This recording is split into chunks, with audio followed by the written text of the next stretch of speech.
Assalamualaikum warahmatullahi wabarakatuh. Dengan nama Allah yang Maha Pemurah lagi Maha Penyayang, puji dan syukur kepada hadirat Allah Subhanahu wa Ta'ala. Rahmat dan salam kepada Nabi Muhammad Sallallahu Alaihi Wasallam, para keluarga dan para sahabat. Sekapur siri, perbedaan itu adalah rahmat. Di alam semesta ini, Tuhan memiliki batasan yang bisa diketahui. Dia dapat diketahui oleh manusia yang tidak tahu. Allah itu Maha Agung. Keagungannya sangat agung, tidak terbatas, dan tidak dapat dimengerti oleh manusia yang memiliki keterbatasan. Keagungan Allah dapat kita saksikan dari alam semesta ciptaannya, seperti laut, sungai, tanah, pepohonan, dan semua isi alam ini adalah bukti keagungannya. Hanya manusia yang tidak tahu yang mengatakan bahwa keagungan Allah terbatas, dan orang-orang yang mengatakan seperti itu adalah orang-orang yang tidak tahu dan pura-pura tahu. Dengan begitu, kita harus meningkatkan keimanan kita supaya lebih dekat kepadanya dan dijauhkan dari orang-orang yang pura-pura tahu padahal tidak tahu tentang kebesarannya. Dia dari satu sisi meliputi kita, dia tidak terbatas, tak pula ada ruang yang menampungnya. Di dalam dirinya kita seperti orang yang tenggelam berenang bersamanya. Allah itu Maha Besar. Cahayanya begitu terang, menutupi cahaya dunia. Oleh karena itu, sebagai makhluk yang penuh dengan keterbatasan, kita tidak boleh sombong dan membusungkan dada hanya karena kita memiliki kekayaan dan status sosial yang tinggi. Di hadapannya kita begitu kecil dan tidak ada artinya. Sudah banyak cerita dalam sejarah yang justru kekayaan dan kekuasaan seseorang melenyapkannya, yang disebabkan oleh keangkuhan dan kesombongan. Kita tentu tidak asing dengan kisah Firaun atau Raja Ramses Mesir yang hidup pada zaman Nabi Musa alaihissalam. Firaun dengan kekayaan dan kekuasaan yang dimilikinya merasa tidak ada satupun di alam semesta yang mampu menyainginya. Namun tak ada gading yang tartak atas kesombongan dan keangkuhannya. Firaun ditenggelamkan oleh Allah bersama pasukannya di Laut Merah. Hikmah yang dapat kita petik dari kisah itu adalah bahwa kesombongan dan keangkuhan dapat menjadi bumerang bagi kita. Oleh karena itu, kita harus tetap rendah hati dan tidak besar kepala terhadap apapun yang kita miliki, karena hanya Dia yang maha besar. Mengenai toleransi dalam agama, sebagai orang Indonesia, negara yang terdiri atas berbagai macam agama, Islam, Protestan, Katolik, Hindu, Buddha, Konghucu, dan agama kepercayaan, kita harus menjaga kerukunan antar umat beragama. Toleransi ini sangat penting bagi kita untuk meredam dan mencegah timbulnya perpecahan di antara anak bangsa yang berasal dari suku, ras, agama yang berbeda-beda. Toleransi berarti sikap saling menghormati dan menghargai agama orang lain, tetapi bukan berarti menyamakan atau mencampur adukan agama orang lain dengan keyakinan sendiri.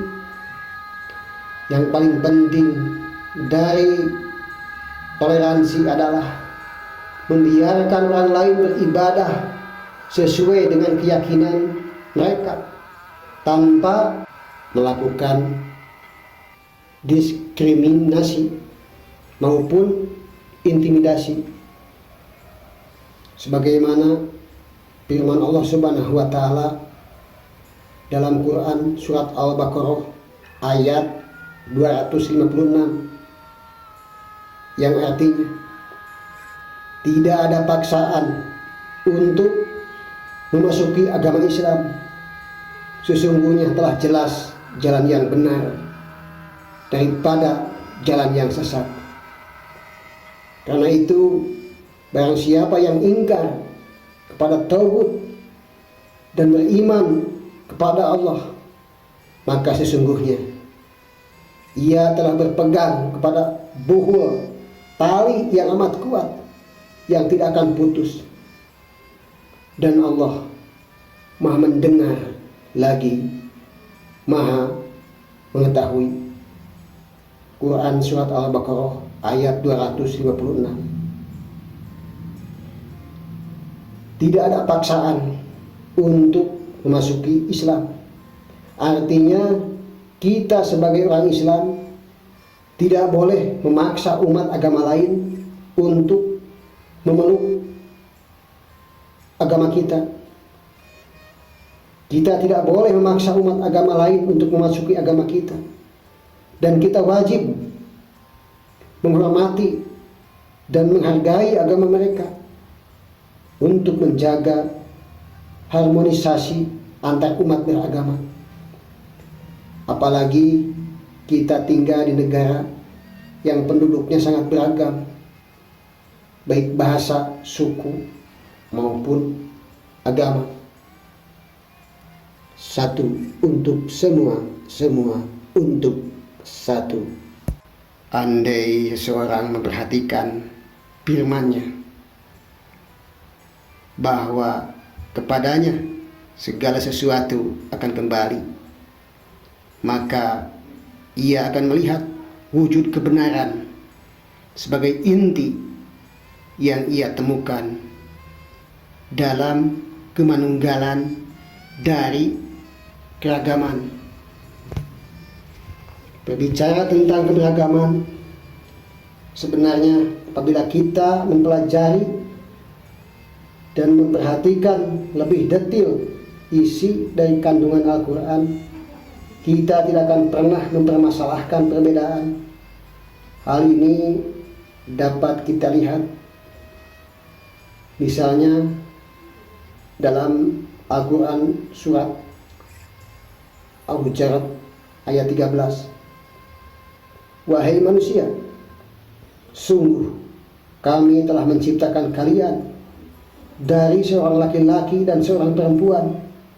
Kemudian kami jadikan kalian berbangsa-bangsa dan bersuku-suku agar kalian saling mengenal. Sungguh yang paling mulia di antara kalian di sisi Allah ialah orang yang paling bertakwa. Dengan begitu dapat kita pahami bahwa keberagaman dalam Islam adalah sesuatu yang tidak dapat kita hindari. Allah menciptakan manusia dari latar belakang yang berbeda-beda, baik suku, bangsa maupun agama. Semuanya itu tidak untuk saling mencaci, tetapi untuk saling mengenal dan menghargai. Selain itu, mencintai makhluk-makhluk ciptaannya merupakan ibadah dan bentuk kecintaan kita kepada Sang Pencipta. Satu untuk semua, semua untuk satu. Setiap manusia memiliki pengalaman spiritual yang berbeda. Meskipun begitu, tujuan utamanya adalah sama, yaitu mendekat dan menyatu dengan Sang Pencipta. Oleh karena itu, kita tidak boleh mencaci, apalagi melakukan diskriminasi terhadap orang lain yang berbeda dengan kita. Yang Maha Tahu hanyalah Dia yang Maha Agung,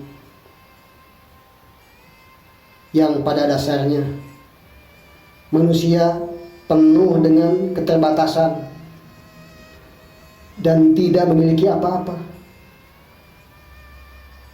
Yang kaya hanyalah Dia yang Maha Kaya dan Maha Segala. Alam semesta dan seluruhnya ini tak akan pernah ada jika Dia tidak menciptakannya. Karena itu, Dialah pemilik satu-satunya bumi, langit, dan seluruh isi jagat raya. Dengan begitu, kita tidak boleh angkuh, sombong, dan membusungkan dada dengan harta maupun jabatan tinggi yang kita miliki. Pada dasarnya, kita sebagai manusia adalah makhluk yang penuh dengan keterbatasan dan tidak memiliki apa-apa. Di hadapan Sang Pencipta, bukan harta dan jabatan yang dilihat, melainkan keimanan dan ketakwaan kepadanya. Itulah yang membuat kita mulia. Hidup berdampingan dengan orang yang berbeda keyakinan dengan kita adalah sebuah kewajiban. Selain karena kita hidup di negara yang penuh dengan keberagaman agama, Islam sendiri juga menuntut kita untuk menjalin hubungan yang harmonis dengan orang yang berbeda keyakinan dengan kita. Dalam Islam, keberagaman merupakan suatu keniscayaan dalam kehidupan manusia. Tak ada alasan bagi kita untuk tidak menghormati keyakinan mereka yang berbeda dan hidup berdampingan dengan mereka, karena hal tersebut merupakan perintah agama. Satu untuk semua, semua untuk satu. one for all for one. Bhinneka Tunggal Ika. Nusantara Baru, Indonesia Maju.